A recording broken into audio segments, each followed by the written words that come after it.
Assalamualaikum warahmatullahi wabarakatuh. Hari ini aku mau coba review sebuah buku, judulnya Great Leaders Have No Rules. Di dalam buku ini ada 10 bab yang dibahas. Nah, aku mau coba jelaskan satu persatu lebih rinci lagi. Yang pertama adalah tutup kebijakan pintu terbuka. Umumnya, pemimpin itu membuka lebar-lebar pintu mereka sehingga karyawan bisa bebas masuk dan bertemu pimpinan secara langsung untuk membahas hal-hal yang membebani pikiran mereka. Faktanya, tujuannya itu mulia, tapi ternyata kerugiannya nyata. Karena karyawan malah mendelegasikan kembali masalah ke pimpinan. Kemudian hal ini juga bisa menghambat tim berkembang karena dikit-dikit tanya laporan ke atasan, gak berusaha nyari solusi sendiri. Sebagai alternatifnya, pemimpin bisa menentukan waktu khusus untuk timnya berkonsultasi. Kemudian bisa juga dibuat ketentuan dilarang mengeluh. Jadi kalau ada karyawan yang pengen lapor soal masalah, dia harus membawa 2-3 opsi solusi dulu untuk bisa ketemu pimpinan. Misal belum ada solusinya, maka ditawarkan untuk berpikir dahulu, mencari tahu dulu solusinya apa. Kalau udah ketemu, baru boleh diskusi ke pimpinan. Next, matikan ponsel Anda. Kenapa perlu mematikan ponsel? Karena ternyata ponsel bisa mengganggu dan mengurangi daya otak, memicu munculnya stres, bisa menyebabkan kecelakaan dan kematian, serta bisa menghalangi keterus-terangan ketika kita melakukan pengawasan dengan ponsel. Nah, kita perlu nih untuk belajar detox digital. Caranya bisa dengan menonaktifkan HP, menonaktifkan notifikasi HP, mengecek HP ketika ingin aja, kemudian cek kerjaan itu stop ketika udah jam 21.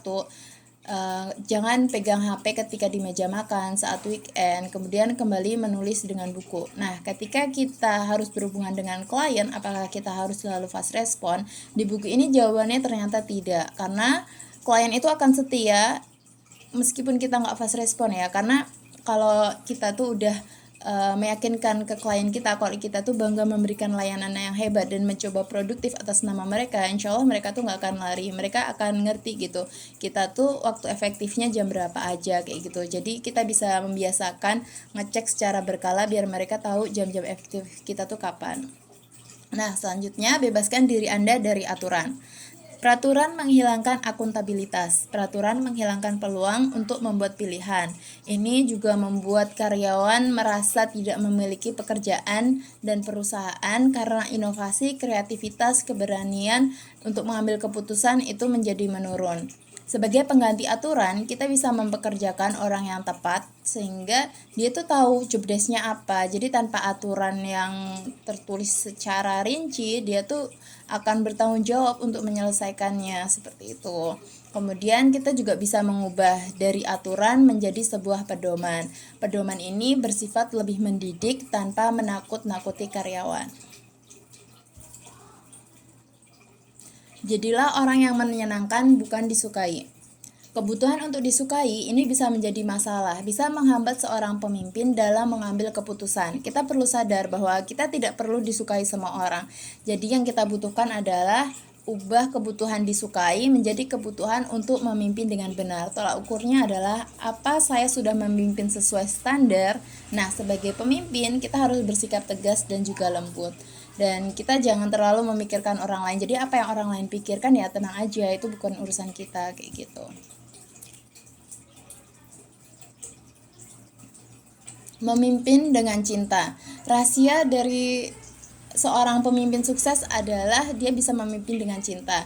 Caranya bisa dengan senyum, menyapa saat jumpa, memperhatikan ketika sedang berbicara, sadari keberadaan orang lain, lebih peduli, bertanya hal-hal kecil yang mengesankan, kayak misalnya apa rencana akhir pekanmu, gimana akhir pekanmu, gimana keluargamu, kayak gitu.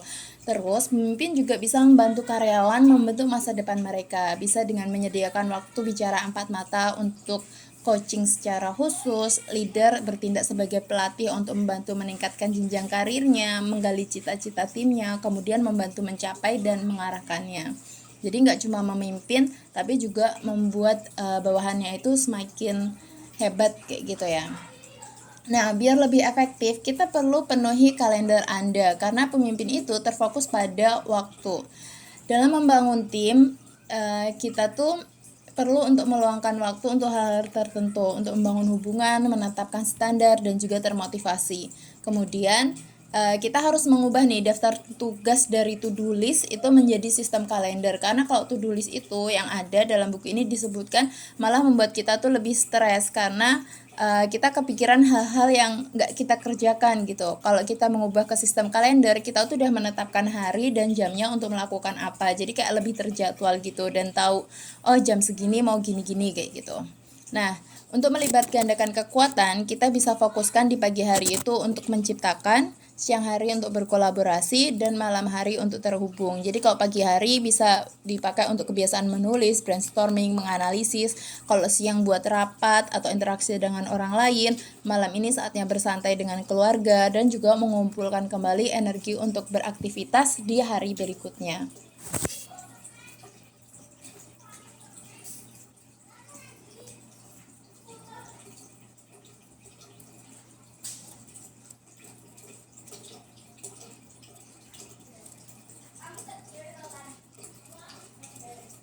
Oke, nah cara meningkatkan produktivitas CEO secara instan, seorang pemimpin bisa mendelegasikan rapat-rapat dan juga pengambilan keputusan itu kepada tim. Terus gunakan waktu produktif untuk berpikir kreatif tanpa gangguan.